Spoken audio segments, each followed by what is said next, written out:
well, arguably the best poker player in the world over the last 2 decades. He's got 16 World Series of Poker bracelets. He's pretty much won everything in the world of poker. Of course, I'm talking about the poker brat himself joining us right now on the line, none other than Phil Hellmuth. Phil, what's going on, my man? Thanks for joining us. How's it going? You guys aren't showing me on camera. Just we're doing a radio too, or what's we're going doing on? both, man. We're doing radio and TV. We walk and chew gum at the same time.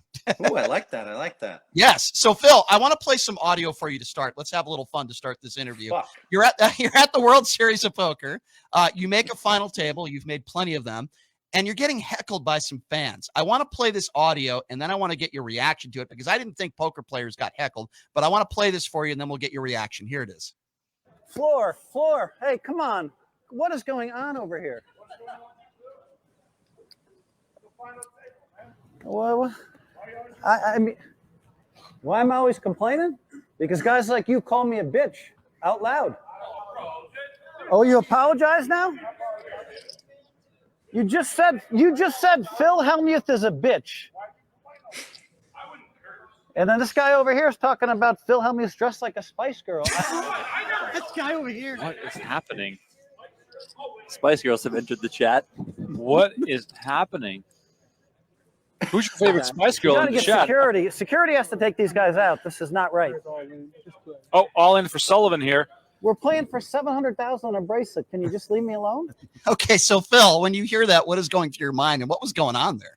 Well, I mean, what's never in the history of poker have we have people been heckled at a final table, and like it's just like, I mean, we've had people cheering for their side, right? Like one of the beautiful things about the World Series of Poker is we have these folks that that are there from all these amazing countries. Japan won a bracelet this year. All these countries, Sweden, Denmark, all these countries won bracelets. Brazil. And so you have these loud contingents that are screaming for their guy to win. That is fair play. That's great. Love that. But for the first time ever, we had like 2 guys.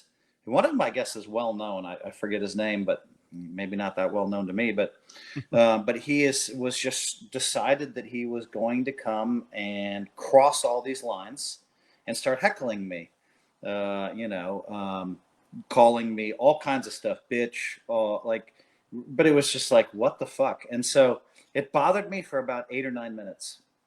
And then the new reality set in. Okay. Maurice Kandani, who runs the whole show, he told me later, he spent 3 hours standing next to these guys, waiting for them to cross the line to have them thrown out of the casino, to cross the line enough to have them thrown out of the casino. Now, most when you're in studio, there's no crowds. Yeah. And so the World Series of Poker is, and the World Poker Tour final tables is the one place you're vulnerable. I don't think it's great for poker. I think it's really bad for poker that people can get in there and heckle.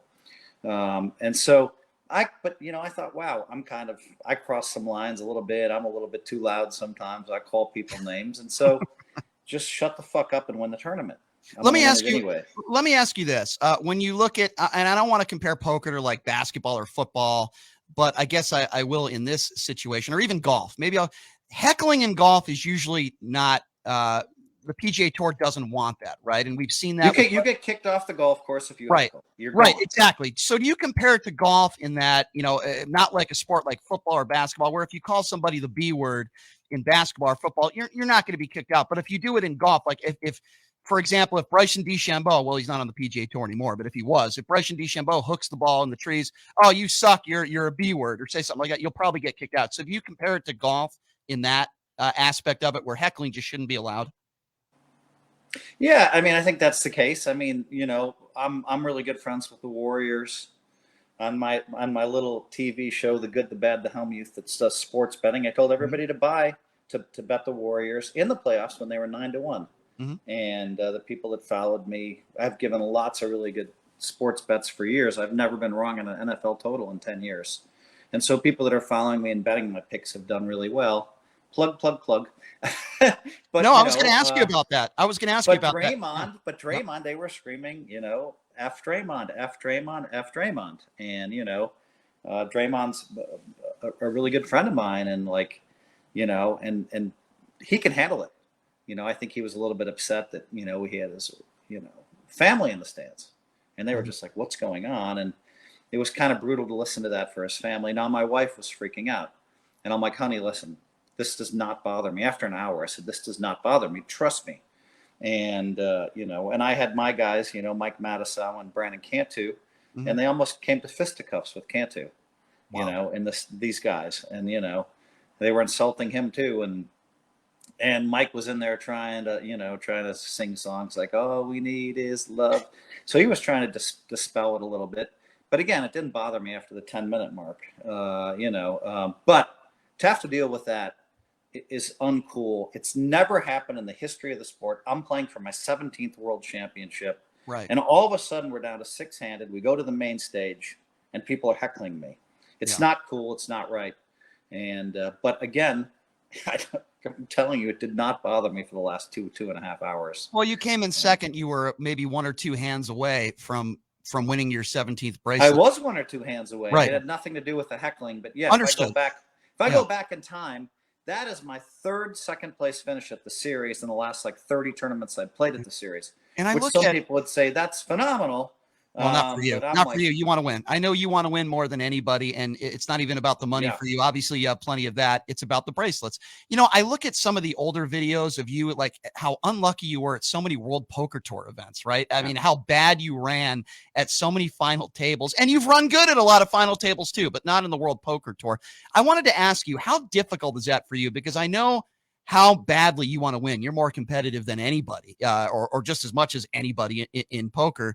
That night, the following hours, how do you remain positive, and how difficult is that for you when you come so close to winning your 17th bracelet?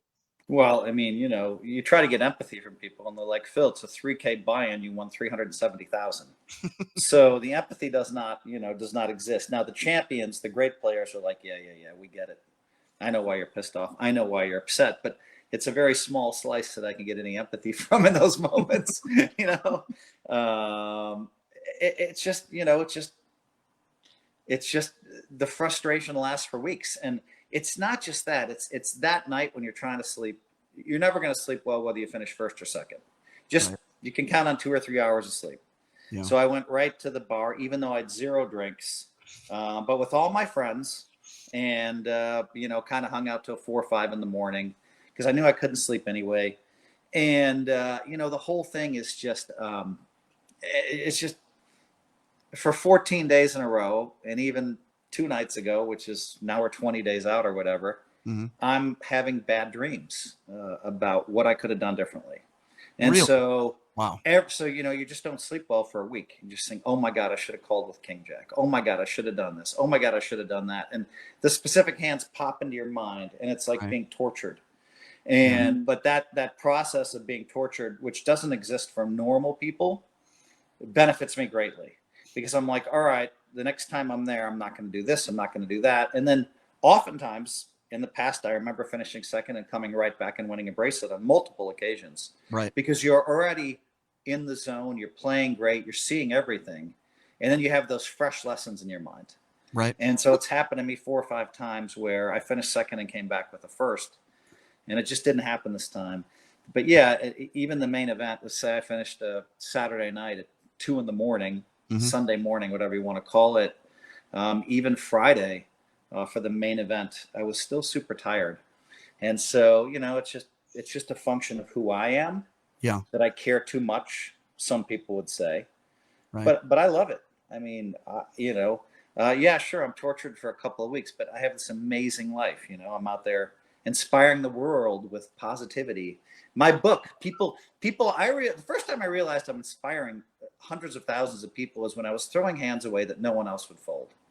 And people are like, that's the human at his best possible condition. It was like watching Tiger Woods in, 2004, or even recently. Yep. It was like watching him hit a ball like 240 yards over a tree from the rough that no one else could hit that shot. He hits it to 3 feet. And he like hitting these wedges, and you're like, that is the optimal human being right there. That shows the limits of what we can do. And so I'm making these folds that no one else can play. I know I'm inspiring people. And then I just took it to the next level. So I wrote a book with 8 life tips that kind of helped me get from here, kind of a low self-esteem guy, to here. And so, yeah, I'm aware that I'm inspiring people, and that's great. If you're just joining us, we are speaking with 6-time World Series of Poker champion Phil Hellmuth. So, Phil, you're asked this question all the time.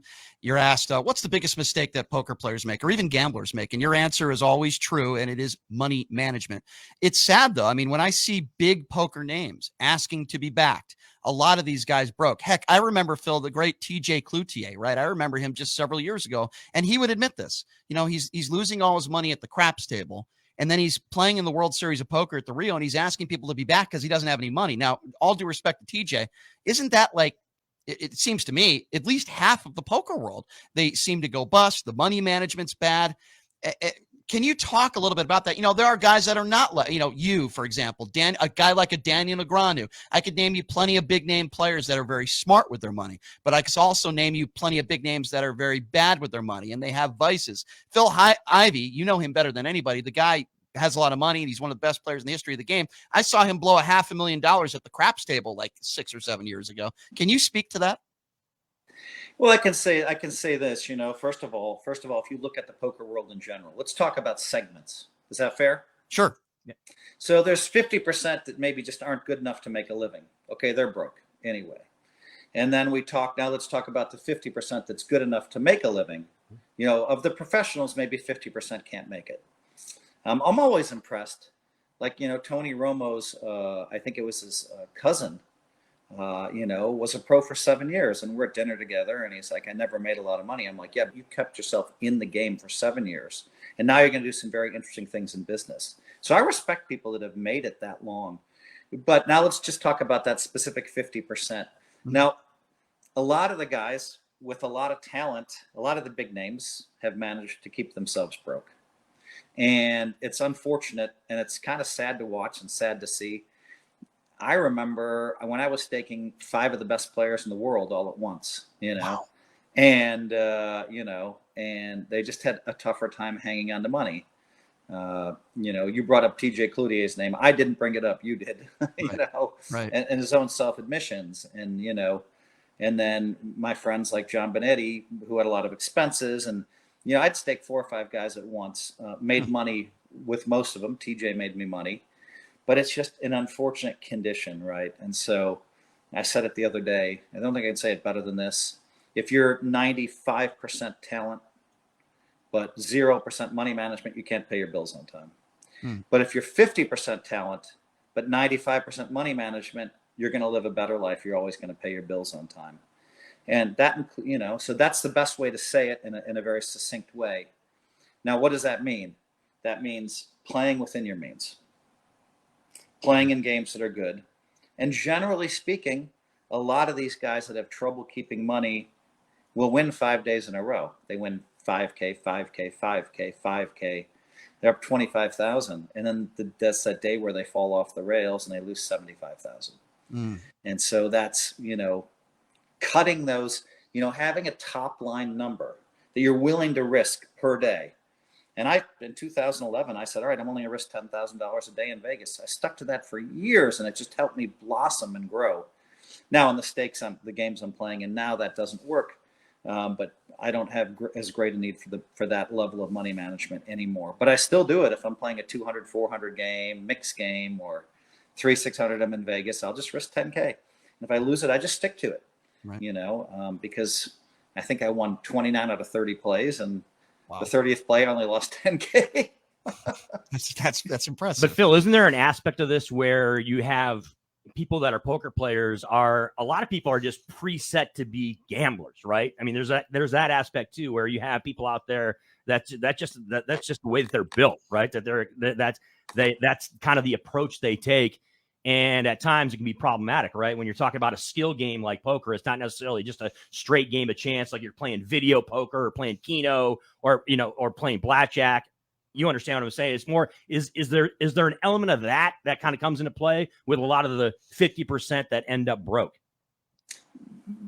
Make that question a little bit more clear for me, because I think that what you're asking about the skill aspect in poker, you should be able to manage your money. Is that what you're getting at? No, I was just trying to inject. I mean, is a part of kind of the mentality of a lot of people, even people that are professional poker players, they are basically Go for broke. A lot of them like to gamble. Okay. Yeah. There's a lot of time it's brought up when watching poker as someone who's the average Joe like myself, who's not a professional poker player, but enjoys playing the game. There's more people like me out there that aren't, that are predisposed just to gamble. And they just want to, risk it. And they're not afraid to do that. And I think, and what I was trying to get at is that a reason why you've got 50% of the people that aren't necessarily killing it and able to make a living? Now that you explained yourself well twice, and I heard the second time, I'm going to agree with your point. It's interesting too that a lot of the billionaires are big chance takers. Mm-hmm. A lot of the most successful business people in history have taken chances, big chances. And I think if you want enormous success, I don't know if you can play it safe your whole life. Yeah. You have to take a few chances here and there. And you're right, poker does attract bigger risk takers, and that could explain some of the percentages, of some of these guys that are broke.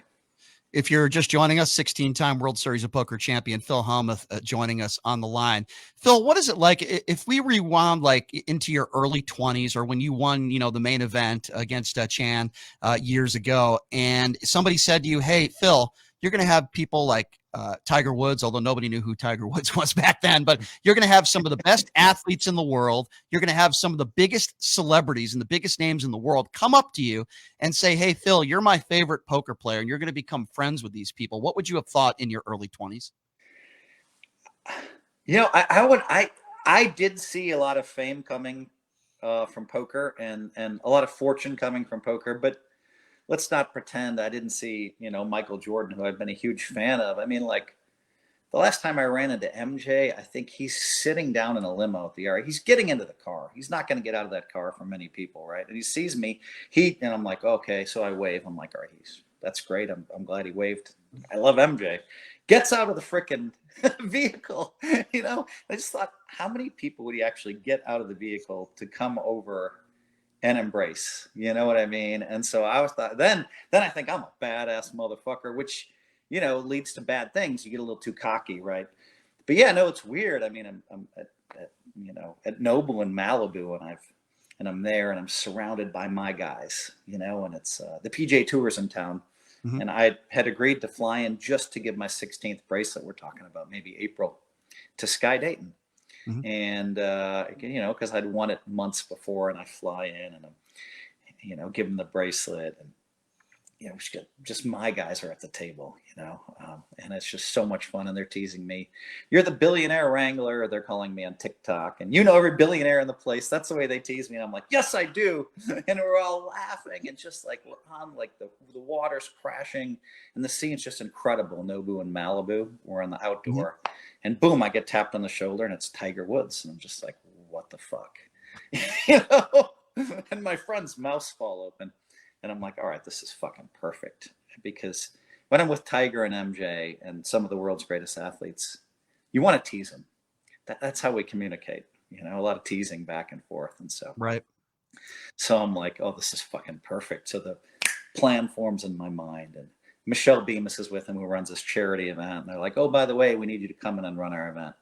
Yeah. And I'm like, cool. I'll commit right now, because I knew my schedule.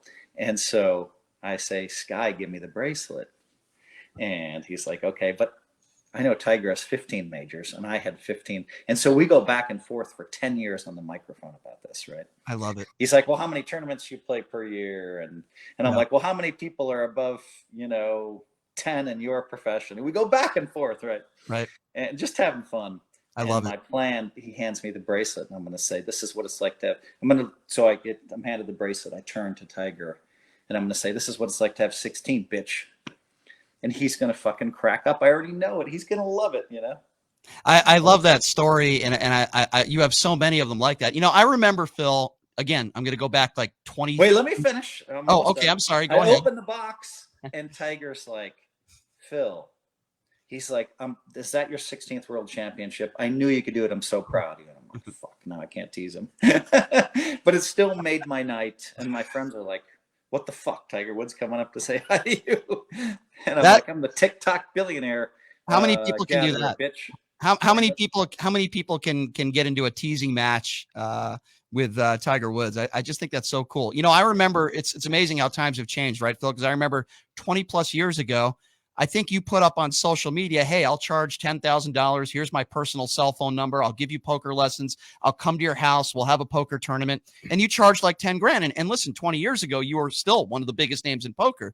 I don't see you doing that these days. I think you have bigger things going on. But isn't it incredible in 2 decades what has transpired where you're one of the big names in the It's game? insane. Yeah. I know. I feel like everything I say is a brag, and I start to feel that way. I was at my class reunion.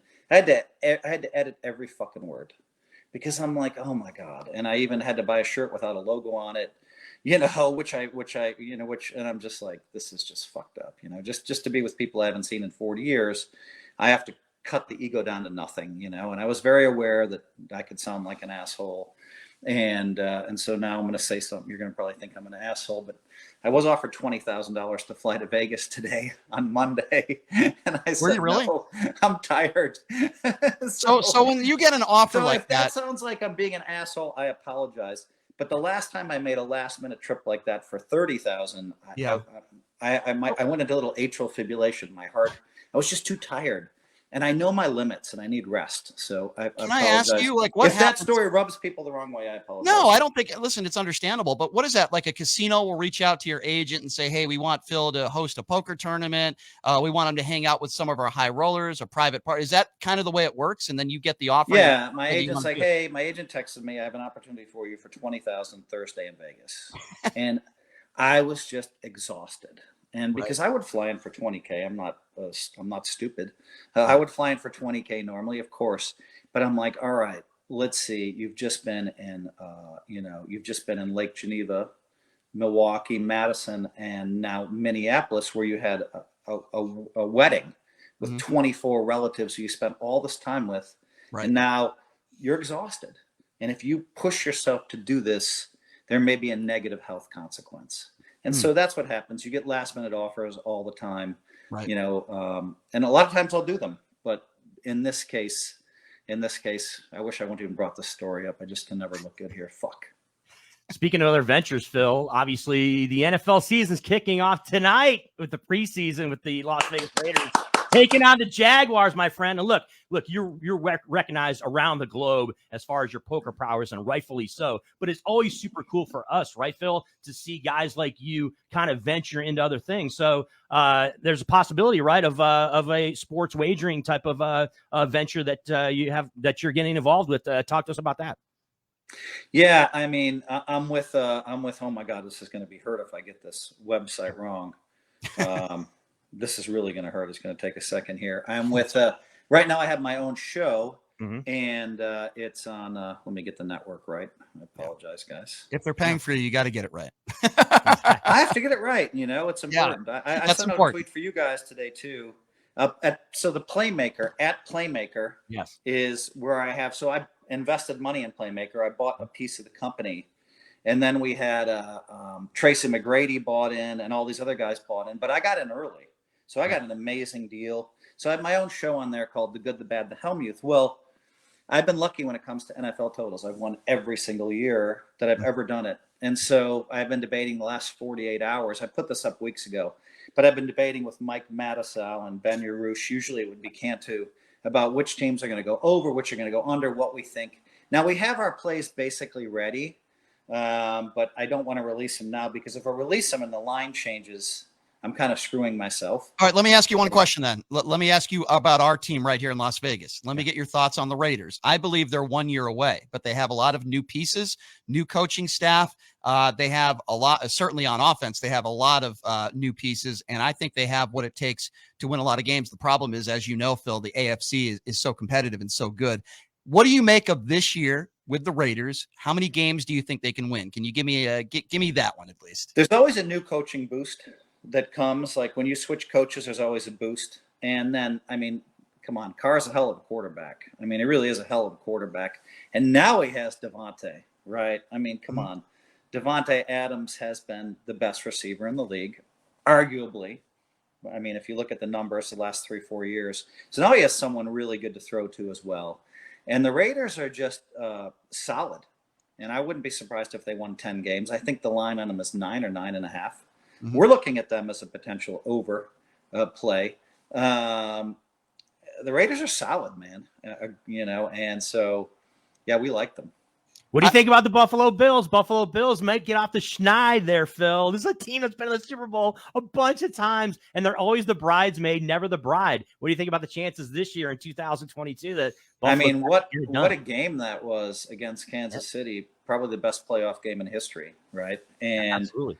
I thought they'd won the game, and then Mahomes does something like otherworldly after basically Josh Allen did something otherworldly. And so, the number on them is 11.5 for the Bills. And, I don't know. I think they're going to go over. I think they're going to win 12 games. They're that good. And I think they're going to have home playoff advantage, which is going to be very helpful for them to get there. And so I think they're a hell of a team, and they could do it. It's really hard to root against the Bills. Bill, I have to ask you this. I'll try to ask this in the legal way possible. All the professional athletes that you know in every sport, the NBA, the NFL, you have a lot of friends that make substantial bets in sports betting. So I have to ask you this. Have you ever received a tip or inside information from any athlete you've ever known in any sport, and you gave it to maybe some of your friends and say, hey, this guy's going to be out, or bet against this or bet on this? Have you ever been in a situation like that before? Because I would imagine you probably have. Never, not even close. Really?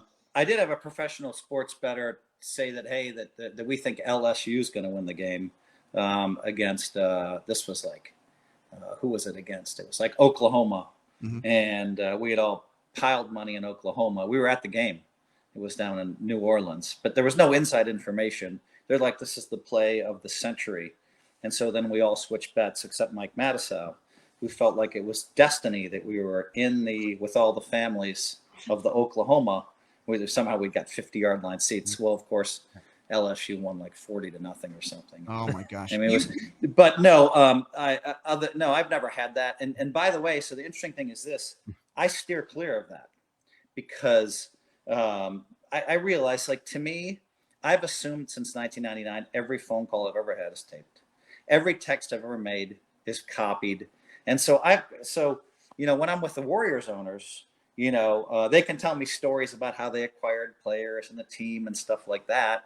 But I steer clear of that. And generally speaking, I didn't bet the Warriors for the last 7-8 years. Wow. Other than maybe I'd bet on, but I never told, if I did bet, I never said anything to the team. It was only this year that I was thought, all right, what the hell? Sports betting's pretty legal here. Right. I think the Warriors are going to put it all together. I think that they're just a juggernaut. You were right. And no one else saw that. And I'm just like, what is going on here? They're coming together. They're going to have a healthy Clay, healthy Steph, healthy Day. Yeah. And then they have these other guys like Poole that are just contributing mightily. Phil, And I thought in game 4, the final 5 minutes of that game goes down in the history books as far as Steph Curry is concerned as one of the biggest moments in his career. He single-handedly took over that game. Keep in mind, that was a tight game with 5 minutes to go. The Celtics were already up 2-1. Steph Curry, being the Hall of Famer that he is, solidified himself, in my opinion, as one of the top 10 players of all time. I saw exactly what you saw. And to me, basically, if Steph isn't going off, they're going down 3-1. Right. Now, maybe they come back from 3-1, but maybe they don't, because 3-1's a tough number. But, man, Steph Curry single-handedly won game 4. He did. And I've never seen a player do what he did, hitting all those shots when they needed it. It reminded me of what Clay did way back when Durant and Westbrook were on the same team. We're talking about like game 6. And Clay catching the ball, they're down 5 with 2 minutes to go, catching the ball and basically starting to shoot it before he even turned around from the 3 and hitting it. Yep. What Clay did in that game single-handedly willed them to go to the next round. And Steph single-handedly got it done. And then the rest of the team stepped up for the next couple of games. Yeah. But I'm like you, man. I mean, if they don't have Steph, if Steph Curry's not going off, they're going to lose that game. They lose. And mind you, Phil, this is Brian Shapiro, who is a lifelong Boston Celtics fan who grew up in Connecticut and was going to preseason games at the Hartford Civic Center. That is watch true. that team. So it had to be tough for Brian to kind of watch that NBA finals. It was painful, but I love Steve Kerr. I've interviewed him many a times. I've interviewed pretty much everybody on that roster, and I love him. You mentioned steer clear, right? I want to ask you about this, Phil, because, we have Dan Ingranu on almost every week, and I've interviewed Mike Mann, all these guys. They talk about politics a lot on social media and in interviews and stuff. I've noticed one of the areas that you definitely steer clear of is politics. Why is that? Yeah, I mean, I like the Michael Jordan quote, I sell stuff to both sides. But I mean, I think the surest way to get people to hate you is to go one way or the other. And truly, I'm kind of in the middle anyway. So I will say this, I'm great friends with J.B. Pritzker, and JB is the most liberal governor. But I love the guy. And like, he's just like, I was at his house last week, and that's a guy that's completely authentic. Here's a guy that's they say he's worth 15 billion in the press, whatever the number is. Here's a guy that decided to clean up Illinois, and we were all like, what are you doing? Like, all the Chicago, what are you doing? Right. I mean, you have the perfect life, man. You have, but he did it to clean up Illinois and to help, and he balanced the budget. He's done all these great things. And now, of course, I was with him, and he showed me an article, Wall Street Journal, that said that, he didn't tell me he'd run, but we do know that he spoke in Florida, New Hampshire. Sure. And so, I mean, I think JB, so, I mean, that's a guy I would wholeheartedly support. On the other hand, I went to Washington, D.C. to MC an event, and it was set up that Mike Matusow, who's a staunch Republican. Yes, he is. And his girl and I were supposed to go to the Oval Office to say hello to President Trump. Yep. And so, and of course, my wife and my sons are like, and I'm like, guys, I would also be thrilled to meet President Biden in the Oval Office. I mean, and Obama, is a poker player, and and he really seems to like the poker players. Love to meet him. And so, when it comes, and I had a great talk with George Bush when he opened his library. I don't know how I was in that room, but somehow I was in that room when he opened his soft library opening. And let me ask it like this, though, Phil. If you had an opportunity to play an 18-hole round of golf, would you choose Donald Trump or Barack Obama? Both. Oh, come on. You can't answer it like that. Come on, you can't. I love that answer, by the way, Phil. Phil. You can't answer it like there's only one winning hand in poker, and there's only one. Well, that's not true. You can chop a pot, but Phil is chopping the pot here. Now you want to talk about winning? If I say one or the other, I'm losing. I understand that to an extent. The only winning answer is both. Yes. So when you met Donald Trump, how did that go? Well, it turned out that he went to Vegas that weekend. Did he get paid $20,000? Oh, I don't know. And now, if you go to YouTube, you'll see that Donald Trump was commentating on a poker tournament that I was in the final three of. Yeah. It's right there on YouTube. So he's commentating on this poker tournament that I'm in at his casino. And so obviously, I'm big fans of all U.S. presidents, current and past, and I think they have the toughest job in the world, and I think it takes years off their lives, and I admire the fact that they can do it. I filmed recently with Ted Cruz, and then we were supposed to film with a Democratic presidential candidate next. That hasn't happened yet, but so I mean, I just did you guys go to Cancun? Say it again. Did you guys go to Cancun, you and Ted Cruz, or where was that? I mean, again, when it comes to politics, I'm right in the middle. What's a small talk like, well, with Ted Cruz when you're on a golf course, or when you're hanging out with Ted Cruz? I gotta imagine that's a little bit kind of awkward. Well, I mean, I'd watched the debates. I wrote papers on the debates for thestreet.com, for Jim Cramer's thing. And they are like, well, Phil has good insight. We're going to let him write papers for us. And I wrote 5 or 6 papers on the presidential debates and what I saw. And people seemed to like it. So I kept writing the papers. And so, I kind of got sucked into, some of the thinking that, that Trump was putting out there, which I called playground tactics. All right, I'm going to label this guy, label. It was pretty effective. And so, but I came in with an open mind. And, he showed up with his wife and kids, because Mr. Beast was going to be there. And, and his wife is, like at Goldman Sachs, very powerful. And so right away I went up to her and I'm like, oh yeah. Ted and I both married powerful women, and we were just, so, I mean, But I thought it was great that he brought his wife and kids, and I Mhm. thought that was a very human thing to do. And you know, and Mr. Beast, you know, who's in the middle politically like I am, you know, did a couple of videos for them, and I don't know, I found my experience was he was a nice guy. Now, of course, you know, you know, again, my experience with the Democrats candidates have been that they've always been really nice to me as well. So. Fair enough. Last question for you, Phil, and we really do appreciate your time. Give us your schedule, man. What do you got going on in the future? I know, obviously, a lot of you professional players take a break from poker for a little bit after the World Series of Poker, which is pretty grueling. People don't realize how many hours you're playing poker in a span of like 6 weeks. It's ridiculous.